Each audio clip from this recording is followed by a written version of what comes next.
that first match was something else. 18 seconds, take us through that one. Yesterday in the press conference I said I was going to turn it up, try and put on points, so that's what I did. I got after it. Second match was a little slower. He was ready for me, but got to wrestle through those tough ones. When you need the takedown at the end in that second match, what is going through your mind, through your guts? Just put pressure on him. Do what you do. Create angles, and yeah, put the pressure on him. You know, guys can't handle it for 6 minutes. Why is this the best James Green we've seen in maybe 2 or 3 years? I'm just tired of being that guy. Gets on the team, doesn't really perform. I got to be consistent. You wrote an article that really touched me, you know, on a personal level, just because of following what Jaden was saying. You know, respect and be grateful and appreciate the guys that are wrestling right now. And I know the intent of the article, but I'm not done, and I want to prove myself. You know, I've given myself for the past 8-9 years, and opportunities are far few. You know, 70 kilos is not an Olympic weight, so I got to make the most out of these opportunities and knock down the door. How much has fatherhood changed in you? I got a lot of dad strength within the 48 hours. You know, I didn't get much sleep. Most dads don't say that, you know. I didn't get much sleep on Friday.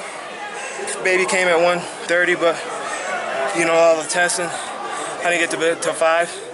I missed my whole Thursday practice. I was a little big, but the work was done. I just had to get my weight off Friday, and I was happy either way. You know? How do you balance all those emotions? You focus on what's in front of you. So I was there in the hospital. Baby, that's all I was thinking about. I left the hospital, came to practice, get my weight down. Baby's fine, baby's with mom and mother-in-law.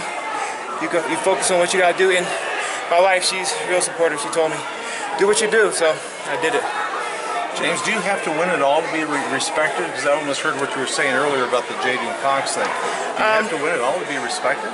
Not so much winning, but just appreciate what's in front of you while it's there, you know? And that's why I said I like this article, because I've won the nasty ones, I've won the ugly ones, I've lost the bad ones. You know, I've been through it all, and everyone knows what I'm capable of.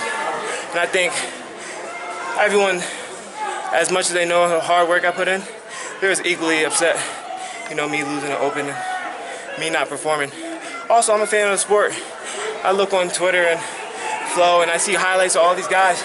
I want to be in the highlights. You know, I got to put up more points. If that's the case, I can't be winning by 1 point, 2 points. I mean, I just did there, but I was active. I was moving. I was taking risks. Was it a conversation you had with somebody? Because you've always had that lace, but it seems like you've been getting it a little more lately. Kevin Jackson. I've been training on my head inside lace, and just the fact that I got to run my feet. That wasn't a head inside, but it was so tight. I just got to go. He always just said rip and run, and that's what I did. What's it like knowing this might be the last time you wrestle in this arena? It's great. I love the fans here. I know they always have my back. Whether I'm wrestling here or wrestling, you know, overseas, they're with me. They're rooting for me. It's not just me. It's we. My family, my friends, my coaches, you guys believe in me. You know, you're there to support me, so I'm wrestling for you guys, not just myself. You get goosebumps when they say good big red back to you?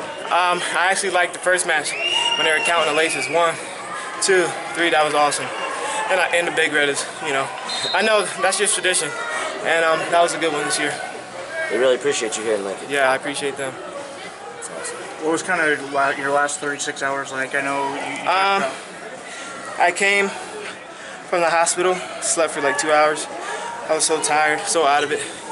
And I was just trying to keep up what's going on. I wasn't even worried about my weight. I drank a lot of water, you know, just trying to stay hydrated. Came in, I didn't even want to get on a scale. I knew I just had to put in work. And then going back from here to the hospital, checking in. Last night wife told me go home, get some sleep, do what you do best, and I did. Was it kind of a relief to win that match 2-0? Yeah. The first one was kind of fast, so I mean, I felt a lot more relaxed. And that's why I was a little slow the second match, just because we didn't really get a burn, but I know he was going to bring the fight, and I stayed dialed in. What's kind of the next step after tonight? I'll take care of the baby. You know, coaches understand. I'm making sacrifices, but right now, this next week, really getting ourselves together and taking care of our baby. When do you think you're going to have, a lot of the guys mentioned they're going to Dogu, they're going to Turkey. When do you think you're going to have a conversation, given that you just had a baby with the coaches, about whether you should go or not? I've talked about it already. We kind of play it out, but really, my wife, man, she's a boss. She's so supportive. She's just like, man, I got this. And that's the beauty of relationships, understanding, sacrifice. I mean, she's too, obviously, a newborn. She doesn't understand, but later on the line she will. That daddy's putting in hard work. That's awesome. Thanks. Thank you, guys.